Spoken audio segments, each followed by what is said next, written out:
You cannot add anything to perfection without damaging it and ultimately losing it. Life is anything but perfect. What's up guys, welcome back to Wanderer's Footsteps. I hope you are all good, and in this video I'm gonna be reviewing the book that I finished reading a few days ago, which is called L'homme, in French, L'homme qui voulait être heureux, or in English, The Man Who Wanted to Be Happy by Laurent Gounel. Basically, this book, I had it for about a year and even a year and a half. Like, some friends of mine offered it to me about a year and a half ago. But I was not in the beginning really interested to read it. I had many other books to read, so I put it under the pile of all the books that I had to read.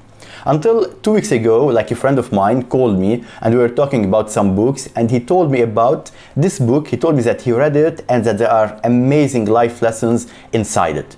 So I was very intrigued because, to be honest, I already read like many books where there are some good life lessons, but they are all the same for me. This is why I chose to leave this book aside. But when I read this book, I saw why this book is now like one of the most amazing books I have ever read. To begin with, usually a book of, let me just see it, a book of 160 pages usually takes me about a week or even like 2 weeks to read. This book, 160 pages, I read them in 3 days only, just to tell you how much attached I was to this book. The story is very nice, it's very simple, and the thing is that usually when I read any story or any book, I fold all the important pages, like all the pages where there are some very interesting information that I like to remember in the future whenever I open this book again.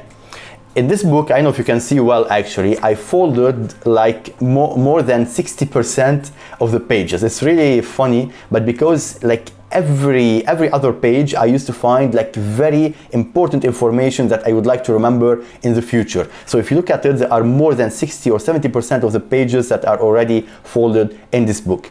So to tell you a bit about it, it's very easy read. The story is so simple, there aren't many characters, and it's all about how, let's say, to make the best choices in life and how to program our mind to have a really positive thinking. But the thing is that this book doesn't just tell you what do you have to do. It's like it gives you exercises that you can really do and try in real life in order to arrive to this positive mindset and to this clarity that each one of us is looking for. So when I decided to review this book, honestly, I was not sure how to begin, because there are lots of important and amazing lessons and ideas inside it. At the end, and in order not to spoil it for you, I decided that it's best to just give you a general approach, a general idea about this book, and tell you a few of the most important lessons you're gonna learn from it, and then leave it to you to decide if you wanna read it or not. So I'm gonna ask you to imagine yourself in Bali enjoying a great vacation all by yourself, okay? And then one day, like 4 or 5 days before you leave and go back to your country, you hear about a great healer, a guy who lives in the mountains, who has like special powers, special abilities.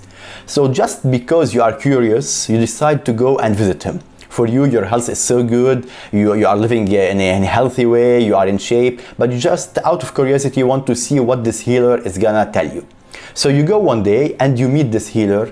He tells you that you are in good health, however, that you are not really happy with your life. And this is what the story is about. It talks about this tourist, Julian, who is in really great health, and he goes to meet this healer who finds out, or let's say who tells him, I know you have a really good health, however, you are sad in your life, so let us sit and see the reasons why you are sad and how can we do in order to turn your life from a sad life into a happy life in order to achieve everything you want.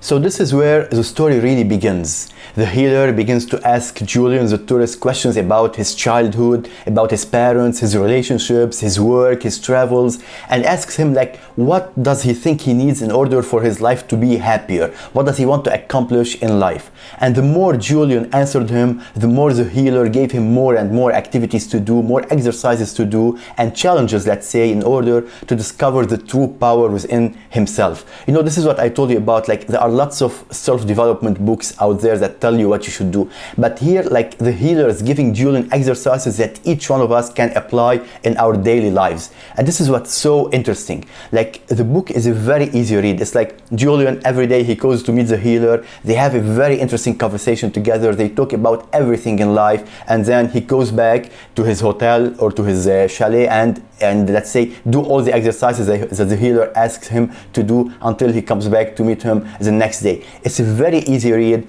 and the thing is that when I was reading it, I really felt journeying with the tourist, as if I was the one meeting with the healer. I felt all the teachings like going inside my mind and changing me in a way. Like, seriously, when I read this book, I felt a big change inside me. You cannot read this book without feeling some change, without feeling more trust in yourself, more confidence in yourself.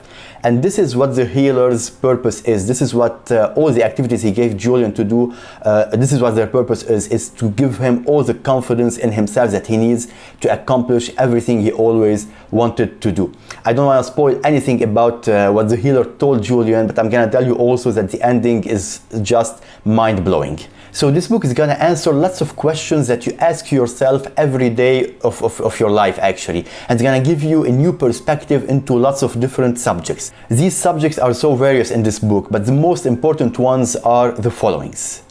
Number one is to be convinced that each of us is perfect just the way he or she is. Number two is that it's our beliefs and mindset that set our reality and that shape our reality. Number three is that in life we always get whatever we believe that we deserve. Number four, each one of us is completely unique. Even though there are 7 billion people on this earth, there isn't a person like the other. Each one of us is completely special and completely unique. The fifth and last one that really interested me and touched me a lot is that never hesitate to ask anyone for a favor, because usually we are always hesitant and we feel like we don't want to ask favors from people because we think we're gonna get a no for an answer. However, in this book we realize how much people are always willing to help. So make the step and ask people for help, and you will really be amazed of how much people are really ready to help and to give favors one to another. And I would like to end this review by quoting a very interesting and very touching phrase and quote, let's say, from this book, which is the following.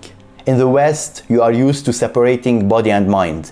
Here we believe that the two are intimately linked and form a cohesive whole. So guys, I hope that you enjoyed the review of the book L'homme qui voulait être heureux, or The Man Who Wanted to Be Happy. I highly recommend that you read it because I'm sure it's gonna change the way you look at life. If you like this review, make sure to leave me a comment below. I would love to read your comments and see your ideas about this whole subject. Also, do not forget to hit the like button and follow me on my Instagram account at Wanderer's Footsteps for all the challenges I am posting daily. And for the time being, when I tell you, I'll be seeing you next time. And yeah, cheers. See you.